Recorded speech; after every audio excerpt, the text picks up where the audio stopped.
നമസ്കാരം. ഏണസ്റ്റ് അക്കാഡമിയുടെ മറ്റൊരു ക്ലാസ്സിലേക്ക് സ്വാഗതം. നമ്മൾ ഓൾറെഡി ഒരു ഫ്രീ ക്ലാസ് പോകുന്ന കാര്യം ഞാൻ നിങ്ങളോട് പറഞ്ഞിരുന്നു. അതിൻ്റെ രണ്ട് ക്ലാസ്സുകൾ നമ്മൾ പിന്നിടുകയും ചെയ്തു. കഴിഞ്ഞ ക്ലാസ്സിൽ പറഞ്ഞു നിർത്തിയ ഇൻഡസ് വാലി സിവിലൈസേഷനും അതിൻ്റെ സൈറ്റുകളുമായിരുന്നുവെങ്കിൽ ഇന്ന് അതുമായി തന്നെ ബന്ധപ്പെട്ട മറ്റ് ചില ഘടകങ്ങളാണ് ഇന്ന് നിങ്ങളോട് സംസാരിക്കാൻ ഉദ്ദേശിക്കുന്നത്. പരീക്ഷയ്ക്ക് ചോദിച്ചിട്ടുള്ള വളരെ പ്രധാനമായ കാര്യങ്ങൾ മാത്രമാണ് നമ്മൾ ഈ ഒരു GS ക്ലാസ്സിൽ ഡിസ്കസ് ചെയ്തു പോകുന്നത്. അതുകൊണ്ട് തന്നെ നമുക്ക് ഇൻഡസ് വാലിയുടെ രണ്ടാമത്തെ ക്ലാസ്സിലേക്കും നമ്മുടെ മൂന്നാമത്തെ ക്ലാസ്സിലേക്കും കടക്കാം. ഓക്കെ, സമയം കളയാതെ നമുക്ക് ക്ലാസ്സിലേക്ക് തന്നെ പോകാം. ഇൻഡസ് വാലിയിൽ കഴിഞ്ഞ ദിവസം എന്തൊക്കെ പറഞ്ഞിരുന്നു? കുറച്ച് സൈറ്റുകളെ പറ്റിയും ഏത് നദിയുടെ സൈഡിലാണ് ലൊക്കേറ്റ് ചെയ്തിരിക്കുന്നതെന്നും അവിടെ നിന്ന് എന്തൊക്കെ പ്രധാനപ്പെട്ട ഫൈൻഡിങ്സ് ആണ് നമുക്ക് കിട്ടിയത് എന്നുമാണ് നമ്മൾ പറഞ്ഞത്. അതിന് സമാനമായിട്ടുള്ള ചില ഘടകങ്ങൾ കഴിഞ്ഞ ക്ലാസ്സിൽ പറഞ്ഞതുമായിട്ട് ബന്ധപ്പെട്ട് തന്നെ എല്ലാ പരീക്ഷകൾക്കും, എല്ലാ മത്സര പരീക്ഷകൾക്കും ഏറെക്കുറെ ചോദിക്കുന്ന കുറേ കണ്ടന്റുകളുണ്ട്. ആ കണ്ടന്റുകളോടെ പരിചയപ്പെട്ടിട്ട് നമുക്ക് ഇൻഡസ് വാലിയിൽ നിന്ന് കടക്കാം. ആ ഒരു ഘട്ടത്തിലേക്ക് നമുക്ക് പോവുകയാണ്. നമ്മൾ ആദ്യമായിട്ട് പഠിക്കാൻ പോകുന്നത് ഇൻഡസ് വാലി സൊസൈറ്റി, ഇന്ത്യയുടെ ആദിമ പൂർവ്വ വംശജരുടെ സോഷ്യൽ ലൈഫ് എങ്ങനെയായിരുന്നു എന്നുള്ളതും അവരുടെ ഇക്കണോമിക് ക്യാരക്ടർ എങ്ങനെയാണെന്നുള്ളതുമാണ്. ഈ ഇൻഡസ് വാലിയെ സംബന്ധിച്ചിടത്തോളം ഏറ്റവും വലിയൊരു പ്രശ്നം എന്ന് പറഞ്ഞാൽ ഇൻഡസ് വാലിക്കാർ ഉപയോഗിച്ചിരുന്ന ഭാഷ എന്തായിരുന്നുവെന്നോ അവർ കമ്മ്യൂണിക്കേറ്റ് ചെയ്തിരുന്ന അക്ഷരങ്ങൾ, അതായത് ഏത് രീതിയിലാണ് ഷെയർ ചെയ്തിരുന്നതെന്നൊന്നും നമുക്ക് തിരിച്ചറിയാൻ പറ്റിയിട്ടില്ല. റൈറ്റിംഗ് ഉണ്ടായിരുന്നു എന്നുള്ളത് ഉറപ്പാണ്. അതായത് പിക്ടോറിയൽ ആയിട്ടുള്ള ചിത്രങ്ങൾക്ക് സമാനമായിട്ടുള്ള രീതിയിൽ അവർ കൺവേ ചെയ്യുവാൻ വേണ്ടി പിക്ടോറിയൽ റെപ്രസെൻറ്റേഷൻ ഉണ്ടായിരുന്നു എന്ന് നമുക്ക് ചരിത്രത്തിൽ കാണാൻ പറ്റുന്നുണ്ട്. പക്ഷേ ഇതുവരെ പൂർണ്ണമായിട്ടും ഡീകോഡ് ചെയ്തെടുക്കാൻ നമുക്ക് പറ്റിയിട്ടില്ല.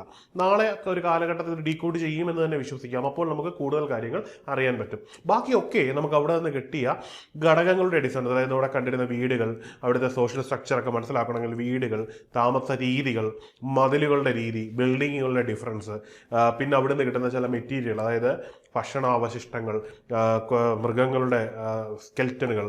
ഉദാഹരണത്തിന് ഒരു മൃഗത്തിൻ്റെ സ്കെൽറ്റൻ കിട്ടുന്നത് ഒരു ദ്രവിച്ചൊരവസ്ഥയിലാണ് എങ്കിൽ അത് സാധാരണഗതിയിൽ മരിച്ചതാണ് എന്നും നമുക്ക് കരുതാൻ പറ്റും. അതേസമയത്ത് ഒരു മൃഗത്തിൻ്റെ എല്ല് വളരെ കൃത്യമായിട്ട് സഫിസ്റ്റിക്കേറ്റഡ് ആയിട്ട് തന്നെ കട്ട് ചെയ്ത് മാറ്റിയ ശേഷമാണ് കിട്ടുന്നതെങ്കിൽ അത് നമുക്ക് എന്ത് ചെയ്യാം, അതിനെ സ്ലോട്ടർ ചെയ്ത് അതിൻ്റെ ഇറച്ചി എടുത്ത ശേഷം അത് കട്ട് ചെയ്ത് മാറ്റിയതാണ് എന്നും മനസ്സിലാക്കാം. ഇത്തരത്തിലുള്ള ചില ഇൻഫറൻസുകളുണ്ട്.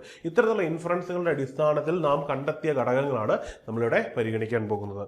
ആദ്യമായിട്ട് ഇവിടുത്തെ പ്രധാനപ്പെട്ടൊരു ഫാക്ടറാണ് അർബൻ പ്ലാനിങ് എന്ന് പറയുന്നത്. വളരെ ഇമ്പോർട്ടൻ്റ് ആണ് അർബൻ പ്ലാനിങ്. കാണാൻ ബുദ്ധിമുട്ടുണ്ടാകും അല്ലേ? അർബൻ പ്ലാനിങ് കണ്ടല്ലോ. അർബൻ പ്ലാനിങ് വളരെ ഇമ്പോർട്ടൻ്റ് ആയിട്ടുള്ളൊരു സിസ്റ്റമാണ്. കാരണം ഒരു സൊസൈറ്റി എത്രത്തോളം ഡിവൈഡ് ആയി അല്ലെങ്കിൽ ഡെവലപ്ഡ് ആയി എന്നത് നമ്മൾ മനസ്സിലാക്കണമെങ്കിൽ അവിടെ നിന്ന് കിട്ടേണ്ടത് ഏറ്റവും വലിയ ഘടകമാണ് അർബൻ പ്ലാനിങ്. ഈ അർബൻ പ്ലാനിങ് എന്ന് പറയുമ്പോൾ നമ്മൾ ഓർത്തിരിക്കേണ്ട രണ്ട് സൈറ്റുകളാണ്, പ്രധാനമായിട്ടും രണ്ട് സൈറ്റുകൾ. അത് ഹാരപ്പയും മോഹൻജദാരോവുമാണ്. അതായത് ഒരു പക്ഷേ നമ്മൾ കരുതപ്പെടുന്ന ഇന്നത്തേന് സമാനമായിട്ട് തന്നെ ഇന്ത്യയിൽ നഗരങ്ങളായും വില്ലേജുകളായും അവർ ഡിവൈഡ് ചെയ്തിരിക്കാം.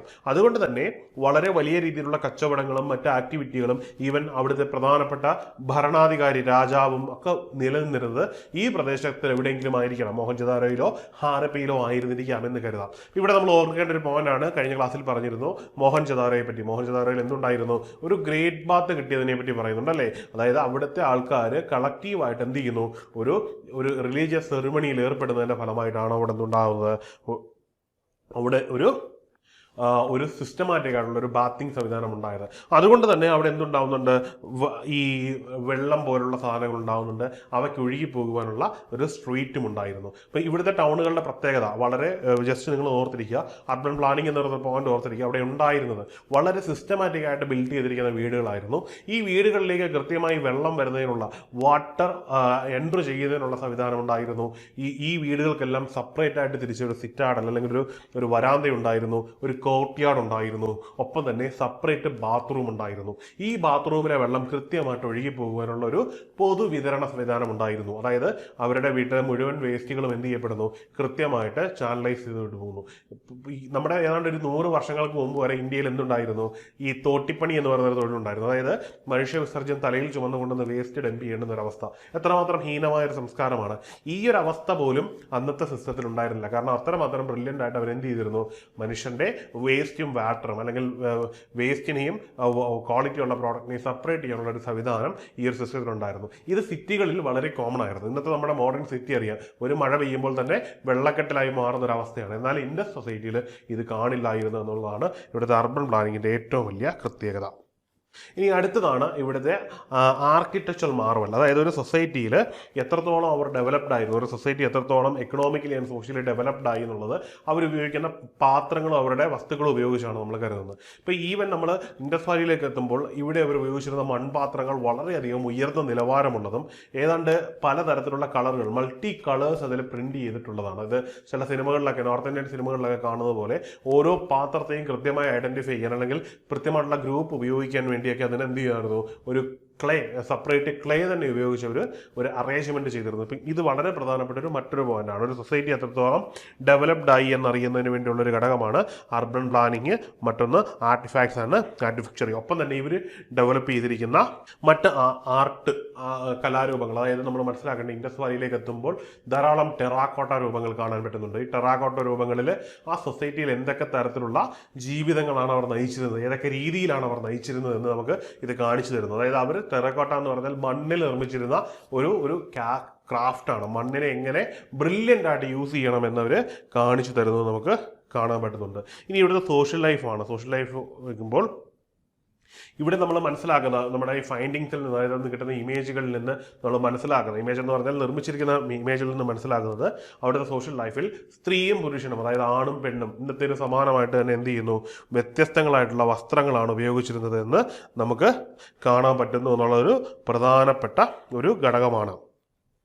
അപ്പോൾ എന്താണ്, രണ്ടുപേരും മറ്റൊരു ഘടകം എന്ന് പറഞ്ഞാൽ രണ്ടുപേരും എന്ത് ഉപയോഗിക്കുന്നുണ്ട്, അവർ രണ്ടുപേരും 2 പീസ് ക്ലോത്ത് ഉപയോഗിക്കുന്നു. ഇന്നത്തേന് സമാനമായിട്ട് നമ്മളും അങ്ങനെയല്ലേ, വളരെ വിരളമായിട്ടുള്ള നമ്മൾ സിംഗിൾ പീസ് ക്ലോത്ത് ഉപയോഗിക്കുന്നത്. ഉദാഹരണത്തിന് എൻ്റെ ഒരു ഷർട്ട്, ഒരു പാൻറ്, നിങ്ങളുടെ അതുപോലെ തന്നെയാണ് അല്ലേ. പിന്നെ ചില ഘട്ടങ്ങളിൽ മാത്രം എന്ത് ചെയ്യും, സിംഗിൾ പീസ് ക്ലോത്ത്, അതായത് നമ്മൾ കുളിക്കാൻ പോകുമ്പോൾ തോർത്തെടുക്കുന്ന പോലെയും, പിന്നെ ചില തൊഴിലാളികൾ തൊഴിൽ ചെയ്യാൻ നേരത്തെ അവരുടെ സിംഗിൾ പീസ് ക്ലോത്തായിട്ട് ഫുള്ളായിട്ട് ഇടാറുണ്ട്. ഇവിടെ നമ്മൾ കാണുന്നത് ഇവിടെ എന്താണ്, നമ്മൾ ഡബിൾ പീസ് ഓഫ് ക്ലോത്ത് ഉപയോഗിക്കുന്നു. ഇനിയും സ്ത്രീകൾ ധാരാളം ജുവൽസ് ഉപയോഗിക്കുന്നത് കാണാൻ പറ്റുന്നുണ്ട്. അതായത് ബാംഗിൾസ്, പലരും കൈയുടെ ഈ ഒരു ഭാഗത്താണ്, മറ്റു പലർ മുകളിൽ നിന്ന് താഴേക്ക് വരെ ഇടുന്നത് കാണാൻ പറ്റുന്നുണ്ട്. ഇനിയും പലതരത്തിലുള്ള ഇയറിങ്സുകൾ ഉപയോഗിക്കുന്നതായിട്ട് കാണപ്പെടുന്നുണ്ട്. ഇവരുടെ സോഷ്യൽ ലൈഫിൽ അവർ ഉപയോഗിക്കുന്നുണ്ട്. ഇതൊക്കെ ചോദ്യമായിട്ട് വന്നിട്ടുണ്ട്. അതുകൊണ്ടാണ് ഈ വക കാര്യങ്ങളൊക്കെ പറയുന്നത്. അതായത് അവിടെ ജീവിച്ചിരുന്ന ആൾക്കാർ എന്ത് ഉപയോഗിക്കുന്നു, കോമൺ ആയിട്ട് സ്ത്രീകൾ ബാംഗിൾസ് ഉപയോഗിക്കുന്നു, ഒപ്പം തന്നെ പുരുഷന്മാർ ഉപയോഗിക്കുന്നതായിട്ടുണ്ട്. സ്ത്രീകളും പുരുഷന്മാരും എന്ത് ചെയ്യുന്നുണ്ട്, ഈ ഓർണമെന്റ്സ് ഉപയോഗിക്കുന്നതായിട്ട് നമുക്ക് കാണാൻ പറ്റുന്നു എന്നുള്ളത് വളരെ പ്രധാനപ്പെട്ടൊരു ഘടകമാണ്. ഇനിയും മറ്റൊരു ഫൈൻഡിങ് എന്ന് പറഞ്ഞാൽ കോസ്മെറ്റിക് ഐറ്റംസ് ഇന്ന് നമ്മൾ ഉപയോഗിക്കുന്നതിന് സമാനമായിട്ട് ഇന്നത്തെ ബ്രാൻഡ് ഒന്നും ആയിരിക്കണം എന്നില്ല, നാച്ചുറലായിട്ട് അന്ന് അവിടെ അവൈലബിൾ ആയിട്ടുള്ള പലതരത്തിലുള്ള മെറ്റീരിയൽസ് എന്താണോ അവർക്ക് ആവശ്യമുള്ളത് അതും അവർ ഉപയോഗിച്ചതായിട്ട് നമ്മൾ ഹിസ്റ്റോറിക്കലി വിസിബിളായി കാണപ്പെടുന്നു എന്നുള്ളതൊരു പ്രധാനപ്പെട്ട ഘടകമാണ്. ഇത്രയും കാര്യങ്ങൾ നിങ്ങൾ ഓർത്തിരിക്കേണ്ടതാണ്. ഇതാണ് ടെറിക്കോട്ട. ഈ ഇമേജിൽ കാണുന്നതാണ് ടെറിക്കോട്ട. എങ്ങനെയാണ് ഇൻഡസ് വാലി സൊസൈറ്റിയിൽ ഓരോ കാര്യങ്ങൾ അവർ വരച്ചിട്ടിരുന്നത് എന്നുള്ളത് നമുക്ക് കാണാൻ പറ്റും. അതായത് ഈ ഒരു ഇമേജുകൾ വളരെ ചെറിയ മൈന്യൂട്ടായിട്ടുള്ള ഫിഗറിൽ അവർ വരച്ചിടുകയാണ്. ഇനിയും പ്രധാനമായിട്ടും ചോദിക്കാൻ സാധ്യതയുള്ളൊരു കണ്ടന്റാണ് അഗ്രികൾച്ചർ ആൻഡ് ഇൻഡസ്ട്രി. ഈ ഒരു സൊസൈറ്റി എങ്ങനെയാണ് അഗ്രികൾച്ചർ ആൻഡ് ഇൻഡസ്ട്രി ആയിട്ട് മാറുന്നത്, എങ്ങനെയാണ് ഈ ഒരു സിസ്റ്റം റൺ ചെയ്തത് എന്ന് നമുക്ക് മനസ്സിലാവണമെങ്കിൽ ഈ ഒരു പാറ്റേൺ കൂടി, സൊസൈറ്റിയുമായിട്ട് ബന്ധപ്പെട്ട ഈ കാര്യം കൂടി മനസ്സിലാക്കണം. അവർ പ്രധാനമായിട്ടും ഏതൊക്കെ ക്രോപ്പുകൾ കൾട്ടിവേറ്റ് ചെയ്തിരുന്നു എന്നൊരു ചോദ്യം വരാറുണ്ട്. ആ ഒരു ചോദ്യത്തിൽ എപ്പോഴും നമ്മൾ ഓർത്തിരിക്കേണ്ട ഒരു ഘടകമാണ്, അവർ ഏറ്റവും പ്രധാനമായിട്ട് ഉപയോഗിച്ചിരുന്ന ഒരു സാധനമാണ് ഡേറ്റ്സ് എന്ന് പറയുന്നത്. നമ്മുടെ ഈന്തപ്പഴം എന്ന് പറയുന്നൊരു സാധനം. ഈ റൈസ് എന്ന് പറയുന്നത് ഉപയോഗിച്ചിരുന്നു. പക്ഷേ ഓർത്തിരിക്കണം, റൈസ് എല്ലായിടത്തും അവർ ഉപയോഗിച്ചിരുന്നില്ല. പ്രധാനമായിട്ടും ഗുജറാത്തിൻ്റെ റീജിയനുകളിൽ നിന്നാണ് നമുക്ക് റൈസിൻ്റെ റിമെയിൻസ് കിട്ടിയിട്ടുള്ളത്. പിന്നീട് വീറ്റ് വളരെ പ്രധാനപ്പെട്ട ഒരു ഘടകമാണ്, ഓർത്തിരിക്കേണ്ടത്. അത് അവരുടെ ഭക്ഷണത്തിൽ എന്ത് ഉപയോഗിച്ചിരുന്നു, വീറ്റ് ഉപയോഗിച്ചിരുന്നു. പക്ഷേ ഏർലി ടൈംസിൽ അവർ അതല്ല ഉപയോഗിച്ചിരുന്നത്, അവർ ബാർലിയാണ് ഉപയോഗിച്ചിരുന്നത്. ആദ്യമായിട്ട് ഇൻഡസ് വാലി സിവിലൈസേഷൻ കൾട്ടിവേറ്റ് ചെയ്തു എന്ന് കരുതുന്ന ക്രോപ്പ് ബാർലിയാണ്. ഏറ്റവും കൂടുതലായിട്ട് ഇൻഡസ് വാലി സൊസൈറ്റിയിൽ അവർ കൾട്ടിവേറ്റ് ചെയ്തിരുന്നു, ഉപയോഗിച്ചിരുന്ന ക്രോപ്പ് ബാർലിയാണ്. ഇനി അടുത്തത് കോട്ടൺ ആണ്. വളരെ പ്രധാനപ്പെട്ട ഒരു കാര്യമാണ്, ഓർത്തിരിക്കേണ്ടതാണ്. ലോകത്തിൽ ആദ്യമായിട്ട് കോട്ടൺ കൾട്ടിവേഷൻ തുടങ്ങുന്ന രാജ്യം ഇന്ത്യയാണ്. ആ ഒരു കോട്ടൺ കൾട്ടിവേറ്റ് ചെയ്ത സിവിലൈസേഷനും നമ്മുടേതാണ്. അത് വളരെ പ്രധാനപ്പെട്ട ഒരു കാര്യമാണ്. ഇന്ത്യക്കാരാണ് ആദ്യമായിട്ട് എന്ത് ചെയ്തത്, കോട്ടൺ എന്ന് പറയുന്ന ഒരു സീഡ് കൾട്ടിവേറ്റ് ചെയ്തിട്ടുണ്ടാക്കി ആ ഫൈബറിനെ യൂസ് ചെയ്ത് പ്രവർത്തിക്കാൻ തുടങ്ങി. നമ്മൾ ആദ്യം പറഞ്ഞ മുഴുവൻ സാധനങ്ങളുണ്ട്, ഡേറ്റ്സ്, റൈസ്, വീറ്റ്, ബാർലി, ഇവയുടെയൊക്കെ പ്രധാനപ്പെട്ട പർപ്പസ് എന്ന് പറഞ്ഞാൽ ഭക്ഷണമായിരുന്നുവെങ്കിൽ, അതായത് എഡിബിൾ ആക്ടിവിറ്റി ആയിരുന്നുവെങ്കിൽ കോട്ടൺ എന്ന് പറയുന്ന ഒരു സാധനം നമ്മൾ കാണുകയാണ്. ഇതെന്താണ്? ഇതൊരിക്കലും അവർ ഭക്ഷണം കഴിക്കാൻ വേണ്ടിയല്ല അവർ യൂസ് ചെയ്തത്. They were used for their industrial needs, അല്ലെങ്കിൽ അവരുടെ ക്ലോത്ത്സ് നീഡ്സ്. അതായത് ഒരു സൊസൈറ്റി എത്രമാത്രം ഡെവലപ്ഡ് ആയിരുന്നു എന്ന് നമ്മൾ കരുതണം. ഈ ഒരു കാലഘട്ടത്തിലുണ്ടായിരുന്ന ബാക്കി എല്ലാ സിവിലൈസേഷനുകളിലേക്കും ഇൻഡസ് സൊസൈറ്റി എന്ത് ചെയ്തിരുന്നു? ഇവരുടെ ക്ലോത്തുകൾ കയറ്റുമതി ചെയ്തിരുന്നു. ഇനിയും അടുത്തത് നമ്മൾ കോട്ടൺ കണ്ടു കഴിഞ്ഞു. ഇനി അടുത്തത് വളരെ പ്രധാനപ്പെട്ട ഒരു ക്രോപ്പാണ്. That is indigo. ഇൻഡിഗോ എന്ന് പറഞ്ഞാൽ നീലമാണ്. ഇന്ത്യയുടെ ചരിത്രം നമ്മൾ പഠിക്കുമ്പോൾ വളരെ വലിയ ഇമ്പോർട്ടൻസ് ഉള്ളൊരു സാധനമാണ് ഇൻഡിഗോ. അതായത് വസ്ത്രങ്ങൾക്ക് നിറം നൽകുവാൻ വേണ്ടി ഉപയോഗിക്കുന്ന ചായക്കൂട്ടിനെയാണ് നമ്മൾ ഇൻഡിഗോ എന്ന് പറയുന്നത്. പൊതുവെ പണ്ട് കാലങ്ങളിൽ നമ്മുടെ വസ്ത്രങ്ങൾക്ക് നീല നിറം കൊടുക്കാൻ അല്ലെങ്കിൽ വെളുത്ത നിറം നന്നായിട്ട് കിട്ടാൻ വേണ്ടി ഉപയോഗിക്കുന്ന ഒരു കെമിക്കൽ കോമ്പൗണ്ടാണ് ഇൻഡിഗോ. ഈ ഇൻഡിഗോ തന്നെ മറ്റു ചില കെമിക്കൽ കോമ്പൗണ്ട്സും ചില മണ്ണും ചേർത്ത് കഴിയുമ്പോൾ ഇതിന്റെ കളർ മാറാറുണ്ട്. അങ്ങനെ പലതരത്തിലുള്ള ഡൈകൾ ഉണ്ടാക്കാനും തുണികൾക്ക് നിറം നൽകാനും ഒക്കെ ഉപയോഗിക്കുന്ന ഒരു നാച്ചുറൽ ആയിട്ട് ഉണ്ടാക്കിയെടുക്കുന്നത്. അതായത് നമ്മുടെ നാട്ടിൽ നീലാമരി എന്നൊക്കെ പറയുന്ന ഒരു തരം പ്ലാന്റ് ഉണ്ട്. അതിന്റെ ഫാമിലിയിൽപ്പെട്ട ഒരു പ്ലാന്റ് ആണ്. ഈ പ്ലാന്റിനെ ഇൻഡിഗോ പ്ലാന്റിനെ പ്രോസസ് ചെയ്തിട്ടാണ് ഈ ഇൻഡിഗോ ഡെവലപ്പ് ചെയ്യുന്നത്. ഓർത്തിരിക്കണം, ഇന്ത്യൻ സൊസൈറ്റിയിൽ അതായത് 5000-6000 വർഷങ്ങൾക്ക് മുമ്പ് വരെ നമ്മൾ എന്ത് ചെയ്തിരുന്നു? നമ്മൾ ഈ കെമിക്കലി പ്രോസസ് ചെയ്ത ഇൻഡിഗോ ഉപയോഗിച്ചിരുന്നു. അതായത് ഹ്യൂമൻ മെയ്ഡായിട്ട് ഈ പ്ലാന്റിനെ പ്രോസസ് ചെയ്ത് അതിൽ നിന്ന് നാച്ചുറൽ ഇൻഡിഗോ ഉപയോഗിച്ചിരുന്നു. അത് നമ്മുടെ ഇൻഡസ്ട്രിയൽ പർപ്പസിന് നമ്മൾ ഉപയോഗിച്ചിരുന്നു എന്നത് ഓർത്തിരിക്കണം. വളരെ ഇമ്പോർട്ടൻ്റ് ആണ്. ചോദിച്ചിട്ടുള്ളതാണ്. ഇൻഡിഗോയും കോട്ടണും ചോദിച്ചിട്ടുള്ളതാണ്, ഓർത്തിരിക്കണം. ഇനി ആദ്യമായിട്ട് കൾട്ടിവേറ്റ് ചെയ്ത ക്രോപ്പ് ഏതാണെന്ന് വെച്ചാൽ ഓർത്തിരിക്കണം, ബാർലിയാണ്. ഇനിയും റൈസ് വൈഡ് വെറൈറ്റി ആയിട്ട് അവർ ഉപയോഗിച്ചിരുന്നില്ല. റൈസിനെ പറ്റി അവർക്ക് അറിയാമായിരുന്നു എന്നേ ഉള്ളൂ, അവർ റെഗുലറായിട്ട് ഉപയോഗിച്ചതായിട്ട് കാണുന്നില്ല. ഓക്കെ, ഇനിയും കൃഷിയെ പറ്റി ഓർത്തിരിക്കുമ്പോൾ പറയേണ്ട ഒരു പോയിന്റാണ് ആനിമൽ ഡൊമസ്റ്റിക്കേഷൻ. അതായത് മൃഗങ്ങളെ മൃഗപരിപാലനം നടത്തുക എന്നുള്ളത്. ഇവിടേക്ക് വരുമ്പോൾ നമ്മൾ ഓർത്തിരിക്കേണ്ട ഒരു പ്രധാനപ്പെട്ട പോയിന്റാണ്, അവർക്ക് മൃഗങ്ങളെ അവർ വളർത്തിയിരുന്നു. എന്തിനു വേണ്ടിയാണ് മൃഗങ്ങളെ വളർത്തിയിരുന്നത്? മൃഗങ്ങളെ വളർത്തിയിരുന്നത് മിൽക്കിന് വേണ്ടിയും മീറ്റിന് വേണ്ടിയുമാണ്. ഒപ്പം തന്നെ ഒരു പർപ്പസ് കൂടി ഉണ്ടായിരുന്നു. ഇൻഡസ് വാലി വരുന്നത് നോർത്തേൺ റീജിയൻ ആണ്. അതുകൊണ്ട് തന്നെ ചില സീസണിൽ അതിഭയാനകമായിട്ടുള്ള തണുപ്പുണ്ടായിരുന്നു. അതുകൊണ്ട് തന്നെ ക്ലോത്തിന് വേണ്ടി കൂടി അവർ എന്തിനെ വളർത്തിയിരുന്നു? ഷീപ്പിനെ വളർത്തിയിരുന്നു. ഇനി അവർ ഏതൊക്കെ മൃഗങ്ങളെ വളർത്തിയിരുന്നു എന്ന് ചോദിച്ചാൽ അതിന്റെ ഫൈൻഡിങ്സ് ഞാൻ ലിസ്റ്റ് ചെയ്തിട്ടുള്ള, ജസ്റ്റ് ഒന്ന് നോട്ട് ചെയ്ത് വെച്ചോളുക. അവർ പ്രധാനമായിട്ടും പശുക്കളെ വളർത്തിയിരുന്നു, ബെഫലോസിനെ വളർത്തിയിരുന്നു, ഗോട്ടിനെ വളർത്തിയിരുന്നു, ഷീപ്പിനെ വളർത്തിയിരുന്നു. ഒപ്പം തന്നെ പിഗിനെ, പന്നിയെ ഇറച്ചിക്ക് വേണ്ടി വളർത്തിയിരുന്നു. ഇറച്ചിക്ക് വേണ്ടി തന്നെ മയിലിനെ വളർത്തിയിരുന്നു. പിന്നീട് ഇറച്ചിക്ക് വേണ്ടി തന്നെ അവർ ഡീയറിനെ, മാനിനെ വളർത്തിയിരുന്നു എന്ന് നമുക്ക് ചരിത്രത്തിൽ കാണാൻ പറ്റുന്നു. ഇത്രയും ആനിമൽസിനെ അവരെ എന്തിനു വളർത്തിയിരുന്നു? അവരുടെ ഭക്ഷണ ആവശ്യത്തിന് വേണ്ടി വളർത്തിയിരുന്നു എന്ന് നമുക്ക് ഹിസ്റ്റോറിക്കലി കാണാൻ പറ്റുന്നു. ഇത്രയും കാര്യങ്ങൾ നിങ്ങൾ മനസ്സിലാക്കി പോവുക. ഇനിയും അവിടുത്തെ വ്യവസായമാണ്, ഇൻഡസ്ട്രിയാണ്, അഗ്രികൾച്ചർ ഇൻഡസ്ട്രിയാണ്. പ്രധാനമായിട്ടും അവിടുത്തെ ഒരു പ്രധാനപ്പെട്ട ഒരു വ്യവസായം നമ്മൾ ഓരോ സൈറ്റുകൾ നോക്കുമ്പോഴും കാണുന്നതാണ് ബെഡ് മേക്കിംഗ്. അതായത് കട്ടിലുകളുടെ നിർമ്മാണം. ഓരോ വീടുകളിലും എന്തുണ്ടായിരുന്നു? ബെഡ് നിർമ്മിച്ചിരുന്നതായിട്ട് കാണാൻ പറ്റുന്നുണ്ട്. ഇനിയുമാണ് മെറ്റൽ മേക്കിംഗ്. മെറ്റൽ മേക്കിംഗ് എന്ന് പറഞ്ഞു കഴിഞ്ഞാൽ നമുക്കറിയാം ഇൻഡസ് സിവിലൈസേഷൻ എന്ത് സിവിലൈസേഷനാണ്? ഇറ്റ്സ് എ ബ്രോൺസ്, അല്ലേ? ബ്രോൺസ് സിവിലൈസേഷൻ ആണ്. അതായത് ബ്രോൺസ് എന്ന് പറഞ്ഞാൽ എന്താണ്? That's A chemical composition. Multiple ആയിട്ടുള്ള കെമിക്കലുകൾ എന്ത് ചെയ്യണം? പ്രത്യേക അളവിൽ കൂടി ചേർത്തുണ്ടാക്കുന്നതാണ് എന്ത്? ബ്രോൺസ് എന്ന് പറയുന്നത്. അപ്പോൾ ബ്രോൺസ് സിവിലൈസേഷൻ ആയതുകൊണ്ട് തന്നെ ഇവിടെ എന്തുണ്ടാവണം? ഡിഫറെൻ്റ് ആയിട്ടുള്ള മെറ്റൽസും അതിൻ്റെ കെമിക്കൽ കോമ്പോസിഷനും പഠിച്ചിരിക്കണം. അതുകൊണ്ട് തന്നെ മെറ്റൽ മേക്കിംഗ് എന്ന് പറയുന്ന ഒരു പ്രധാനപ്പെട്ട ഒരു ഇൻഡസ്ട്രി ആയിരുന്നു. ഒപ്പം തന്നെ എന്ത് വേണം? ഈ ഒരു മെറ്റൽ കൊണ്ട് മെറ്റീരിയൽ ഉണ്ടാക്കുകയും വേണം. ബ്രോൺസ് ആണെങ്കിലും ചെമ്പാണെങ്കിലും മറ്റേ എന്ത് കെമിക്കൽ ആണെങ്കിലും എന്ത് ലോഹങ്ങളാണെങ്കിലും അവയെ മെൽറ്റ് ചെയ്യിച്ചും അവയുടെ ഷേപ്പ് മാറ്റി അവരുടെ ഫിസിക്കൽ ക്യാരക്ടർ മാറ്റി എന്തുണ്ടാക്കണം? ഈ പ്രോഡക്റ്റ് ക്രിയേറ്റ് ചെയ്യണമായിരുന്നു. ഒരു പ്രധാനപ്പെട്ട ഒരു ഇൻഡസ്ട്രിയാണ്. അടുത്ത ഒരു ഇൻഡസ്ട്രിയാണ് കാർപ്പൻട്രി എന്ന് പറയുന്നത്. അതായത് ഓരോ തൊഴിലിനും അതിൻ്റെതായ അന്തസ്സുണ്ടെന്ന് പറയുന്ന പോലെ തന്നെ ഓരോ മേഖലയ്ക്കും അതിൻ്റെതായ റോളുണ്ട്. അന്നുണ്ടായിരുന്ന പ്രധാനപ്പെട്ട കാർപ്പൻട്രി ആക്ടിവിറ്റി എന്ന് പറഞ്ഞാൽ മൂവബിൾ കമ്മോഡിറ്റി, അതായത് തേരുകൾ നിർമ്മിക്കുക എന്നുള്ളതാണ്. കാളവണ്ടി, തേര്, ഇങ്ങനെയൊക്കെയുള്ള സാധനങ്ങൾ, ചാരിയോട്ട്സ് അല്ലെങ്കിൽ മറ്റേ വണ്ടികൾ, ഇവയൊക്കെ ഓരോന്നും ഉണ്ടാക്കുക, ഉന്തുവണ്ടികൾ ഉണ്ടാക്കുക, ഇങ്ങനെയൊക്കെയുള്ള പ്രധാന തൊഴിലുകൾ നടത്തിയിരുന്നത് ഈ കാലഘട്ടത്തിലാണ്. ഒപ്പം തന്നെ വീടുകൾക്ക് ആവശ്യമായ നമ്മൾ കാണുന്നുണ്ട് ഇവിടെയെല്ലാം മൾട്ടി ടെറസ്ഡ് വീടുകൾ ഇൻഡസ് വാലിയിൽ ഉണ്ടായിരുന്നു. അതായത് ഒന്നിലധികം നിലകളുള്ള വീടുകൾ ഉണ്ടായിരുന്നു. ഈ 2ാം നിലയും 3ാം നിലയൊക്കെ എപ്പോഴും നിർമ്മിച്ചുകൊണ്ടിരുന്നത് എന്തിൻ്റെ അടിസ്ഥാനത്തിലാണ്? ഇത്തരത്തിലുള്ള കാർപ്പൻട്രി ആക്ടിവിറ്റീസിന്റെ അടിസ്ഥാനത്തിലായിരുന്നു. അപ്പോൾ പ്രധാനപ്പെട്ട ഒരു ഇൻഡസ്ട്രി ആയിരുന്നു കാർപ്പൻട്രി. അടുത്തതാണ് ടെറാക്കോട്ട. ടെറാക്കോട്ട എന്ന് പറഞ്ഞു കഴിഞ്ഞാൽ ചെറിയ ചെറിയ ഭംഗിയുള്ള ഉപകരണങ്ങൾ, ഇന്നത്തെ സമാനമായിട്ട് തന്നെ ക്ലേയിൽ നിർമ്മിക്കുന്ന ഒരു വ്യവസായമാണ് ടെറാക്കോട്ട. അന്നുണ്ടായിരുന്ന എല്ലാ കാര്യങ്ങളും ഒരുപക്ഷെ കുഞ്ഞുങ്ങൾക്ക് വേണ്ടിയായിരിക്കാം, കുഞ്ഞുങ്ങളുടെ കളിപ്പാട്ടമായിട്ടാവാം ഈ ടെറാക്കോട്ട ഉണ്ടാക്കിയിരിക്കുന്നത്. എന്തിനാണെന്ന് അറിയില്ല. ഇനി ഏതെങ്കിലും വിശ്വാസത്തിന്റെ ഭാഗമാണോ ഒന്നും അറിയില്ല. മേ ബി എന്തിന്റെ പേരിലാണെങ്കിലും ടെറാക്കോട്ട എന്ന് പറയുന്നൊരു പ്രധാനപ്പെട്ട ഒരു വ്യവസായം അവിടെ ഉണ്ടായിരുന്നു എന്ന് നമുക്ക് കാണാൻ പറ്റുന്നുണ്ട്. ലാസ്റ്റിലത്തേതാണ് ക്ലോത്ത് വീവിങ്. ഞാൻ പറഞ്ഞു ആ സൊസൈറ്റി ഡെവലപ്ഡ് ആയിരുന്നു. ക്ലോത്ത് വീവിങ് എന്ന് പറയുമ്പോൾ നമ്മളിവിടെ ഓർത്തിരിക്കണം 2 തരം ക്ലോത്തുകൾ ഉണ്ടായിരിക്കണം അല്ലേ. കോട്ടൺ ഉണ്ടായിരിക്കണം, ഒപ്പം ചൂട് കാലഘട്ടത്തിൽ ഉപയോഗിക്കുന്ന ഷീപ്പിന്റെ ക്ലോത്ത് കൊണ്ടുള്ള കമ്പിളി പോലുള്ള വസ്ത്രങ്ങളും എന്തുണ്ടായിരിക്കണം, അവർ ഡെവലപ്പ് ചെയ്തിരിക്കണം എന്ന് വേണം നമ്മൾ കരുതാൻ. ലാസ്റ്റിലത്തെ അവസാനത്തേതാണ്, അത് വ്യവസായമല്ല, കൃഷിയിൽ തന്നെ പറഞ്ഞതാണ്, ആനിമൽ ഡൊമസ്റ്റിക്. അതായത് മൃഗങ്ങളെ എന്ത് ചെയ്യുന്നു, വളർത്തുന്നു എന്ന് പറയുന്നൊരു പ്രധാനപ്പെട്ട ഒരു പ്രോസസ്സും അവർ നടത്തുന്നു എന്ന് നമുക്ക് കാണാൻ പറ്റുന്നു. നമ്മൾ കഴിഞ്ഞ ക്ലാസ്സിൽ പറഞ്ഞിരുന്നു ഡാൻസിങ് ലേഡി എന്ന് പറയുന്നത്. ഈ കാണുന്ന ഇമേജാണ് ഡാൻസിങ് ലേഡിയുടേത്. അതായത് ഇന്ത്യൻ ഹിസ്റ്ററിയിൽ വളരെ പ്രധാനപ്പെട്ട ഒരു ചോദ്യമാണ് ഡാൻസിങ് ലേഡി എന്ന് പറയുന്നത്. ഈ ഫോട്ടോയിൽ കാണുന്ന ഈ ഒരു ഇമേജാണ് ഡാൻസിങ് ലേഡി. ഇതുണ്ടാക്കിയിരിക്കുന്നത് ചെമ്പ് കൊണ്ടാണ്. മാത്രവുമല്ല ഇത് ഉപയോഗിച്ചിരുന്ന ടെക്നിക്കിന്റെ പേരാണ് lost wax technique. Industrial activity നമ്മൾ പഠിക്കുകയാണല്ലോ. അപ്പം ലോസ്റ്റ് വാക്സ് ടെക്നിക് എന്ന് പറഞ്ഞാൽ സ്ഥിതപറുതു എന്ന് പറയും. അതായത് ഈ ഒരു രൂപം ഉണ്ടാക്കിയ ശേഷം അതിലേക്ക് ഉരുക്കിയ ലോഹം ഒഴിച്ചു കൊടുത്ത് അത് ഉണക്കിയെടുക്കുമ്പോൾ, അതായത് അത് പൊട്ടിച്ചെടുക്കുമ്പോഴാണ് നമുക്ക് എന്തുണ്ടാകുന്നത്, ഇത്തരത്തിലുള്ള രൂപം ഉണ്ടാകുന്നത്. ഈ ഒരു രൂപം നമുക്ക് എന്ത് ചെയ്യുന്നു, ഇവിടെ നിന്ന് കണ്ടെത്താൻ പറ്റുന്നുണ്ട്. അപ്പോൾ അതായത് പ്രതിമ നിർമ്മാണം പോലുള്ള ആർട്ടിസ്റ്റിക് ആക്ടിവിറ്റിയും ഇൻഡസ് വാലിയിൽ ഉണ്ടായിരുന്നു എന്ന് വേണം കരുതാൻ. This is A dancing lady. വളരെ ഇമ്പോർട്ടൻ്റ് ആണ്, ഓർത്ത് വെച്ചേക്കുക.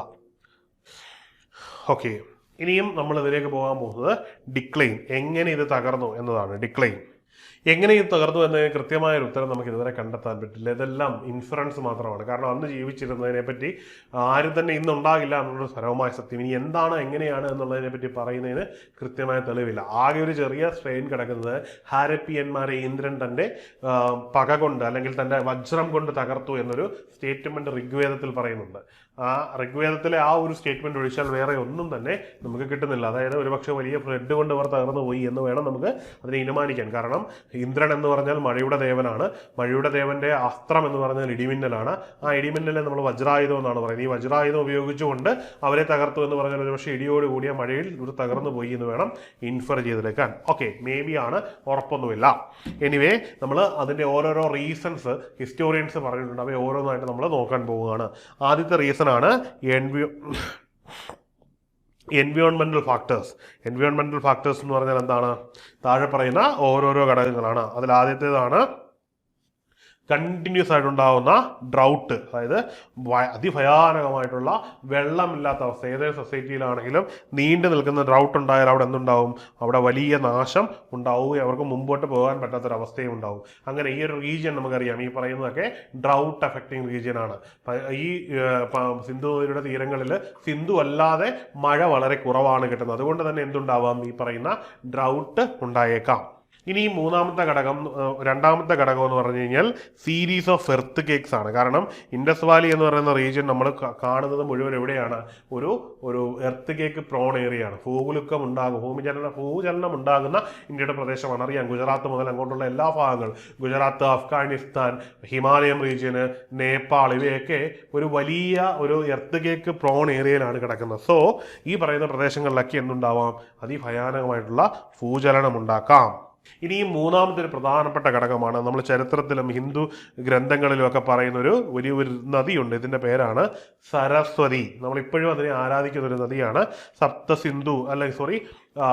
നമ്മുടെ 3 നദികൾ, 3 വിശിഷ്ട നദികൾ എന്ന് പറയുന്നുണ്ട്. ഈ നദി ഇന്ന് ഡിസപ്പിയർ ആയിപ്പോയി. അതിൽ പറയുന്ന ഒരു നദിയാണ് സരസ്വതി നദി. ഈ സരസ്വതി നദി ഒരു കാലഘട്ടത്തിൽ വേദങ്ങളിലൊക്കെ പരാമർശിക്കുന്നതാണ്. ഈ നദി സിന്ധുവിന്റെ തീരങ്ങളിലൂടെ ഒഴുകിയിരുന്നു എന്നാണ്. ഇൻഡസിന്റെ തീരത്തൂടെ, അതായത് സിന്ധു നദിക്ക് സമാനമായിട്ട് പാരലായിട്ട് ഒഴുകി യമുന പോകുന്നത് പോലെ പോയി ഗംഗയിൽ ചേരുന്ന ഒരു നദി ആയിരുന്നു എന്നാണ് കരുതുന്നത്. അതായത് ഇന്നത്തെ രാജസ്ഥാന്റെ ഡെസർട്ട് റീജിയനുകളിലൂടെ ഒഴുകി, അതായത് ഗാഗ്ര എന്ന് പറയുന്ന നദി അതിന്റെ റിമൈനിങ് ആണെന്നാണ് പറയുന്നത്. അങ്ങനെ ഒഴുകി ചെന്ന് എവിടെ ചേരുന്നു? അത് നേരെ ചെന്ന് ഗംഗയിലേക്ക് ചേരുന്നു. അങ്ങനെയുള്ള ഒരു നദിയായിരുന്നു ഈ പറയുന്ന സരസ്വതി. ഈ സരസ്വതി നദി കാലക്രമത്തിൽ എങ്ങനെയോ ഡിസപ്പിയർ ആയിപ്പോയി, അല്ലെങ്കിൽ വറ്റി വരണ്ടുപോയി. ഇങ്ങനെ ഡിസപ്പിയർ ആയപ്പോൾ സ്വാഭാവികമായിട്ടും ആ ഒരു വലിയ പ്രദേശം എന്തായിട്ട് മാറി? പൂർണ്ണമായിട്ടും ഉണങ്ങി വരണ്ടുപോയി. ഇങ്ങനെ ഉണങ്ങി വരണ്ടതിന്റെ ഫലമായിട്ട് ഇവിടെ ആൾക്കാർക്ക് താമസിക്കാൻ, വെള്ളമില്ലെങ്കിൽ ആർക്കും താമസിക്കാൻ പറ്റില്ല. അങ്ങനെ പലരും പല സ്ഥലങ്ങളിലേക്ക് മൈഗ്രേറ്റ് ചെയ്തു പോവുകയും അങ്ങനെ ഈ സിവിലൈസേഷൻ തകർന്നു എന്നുള്ളതാണ് ഇതിന്റെ ഒരു പ്രധാനപ്പെട്ട കാരണമായിട്ട് പറയുന്ന മറ്റൊരു തിയറി. അടുത്ത പ്രധാനപ്പെട്ട കാരണം എന്ന് പറയുന്നത്, ഇത് ഒരു ഇൻഫറൻസ് ആണ്, ഒരു ഷുവർട്ടി ഉള്ളതല്ല. Decline of trade network between Indus valley civilisation and Mesopotamia തകർന്നു പോയി. അതിന് സമാനമായിട്ട് തന്നെ ഇവിടുന്ന് ധാരാളം ട്രേഡ് മെസ്സപ്പൊട്ടാമിയായിട്ടുണ്ടായിരുന്നു. ഈ ഒരു വരുമാനമായിരുന്നു അവരുടെ ബാക്ക് ബോൺ. അൺഫോർച്ചുനേറ്റ്ലി ഈ ഒരു ട്രേഡ് ഡിസ്ട്രോയ് ആയതുകൊണ്ട് തന്നെ, അല്ലെങ്കിൽ സമുദ്രം വഴിയുള്ള അങ്ങോട്ടേക്കുള്ള ട്രേഡ് ഇല്ലാതായതോടുകൂടി സാമ്പത്തികമായിട്ട് ഇവർ തകരുകയും ഈ സാമ്പത്തിക മാർഗം നഷ്ടപ്പെട്ടപ്പോൾ നമുക്കറിയാം നമ്മുടെ നാട്ടിലെ പലരും മൈഗ്രേറ്റ് ചെയ്ത് പോകുന്നത് എന്താണ്, ജോലി ഇല്ലാത്തതുകൊണ്ട്. കേരളത്തിന്റെ ഒരു സാമൂഹ്യ വ്യവസ്ഥ അറിയാമല്ലോ, യങ്സ്റ്റേഴ്സ് ആയിട്ടുള്ള ആർക്കും എന്ത് കിട്ടുന്നില്ല, ഒരു സഫീഷ്യന്റ് ഇൻകം ഉള്ള ജോലി കിട്ടുന്നില്ല. അപ്പോൾ അവരെന്ത് ചെയ്യുന്നു, അവർ യൂറോപ്പിലേക്കോ മറ്റു രാജ്യങ്ങളിലേക്കോ ജോലി തേടി പോകുന്നു. അതിന് സമാനമായിട്ട് അവരുടെ പ്രധാന സോഴ്സ് ഓഫ് ഇൻകം ആയിരുന്നു ഈ മെസ്സപ്പൊട്ടാമിയായിട്ടുള്ള കച്ചവടം. ഈ ഇത്രയും കാരണങ്ങൾ കൊണ്ട് അവർ എന്ത് ചെയ്തേക്കാം, അവർ ഡിക്ലൈൻ ആയേക്കാം എന്നാണ് പറയുന്നത്. ഏകദേശം ഒരു ധാരണയാണ്. ഇതിൽ നിന്നുള്ള ഡിഫറൻ്റ് ആയിട്ടുള്ള ചോദ്യങ്ങൾ SSC ചോദിച്ചിട്ടുണ്ട്. ആദ്യം ഞാൻ പറഞ്ഞ ക്ലാസ്സും ഈ പറഞ്ഞ ക്ലാസ്സും നിങ്ങൾ റിപ്പീറ്റ് ചെയ്ത് കേൾക്കുക. സംശയങ്ങൾ എന്തെങ്കിലും ഉണ്ടെങ്കിൽ ക്വസ്റ്റ്യൻ ആയിട്ട് ഇടുക, കമൻറ്റ് ചെയ്യുക. അതിനുള്ള ആൻസർ ഞങ്ങൾ തരുന്നതായിരിക്കും. അപ്പോൾ താങ്ക് യു. ഇന്നത്തെ ക്ലാസ് നമ്മളിവിടെ കൺക്ലൂഡ് ചെയ്യുകയാണ്.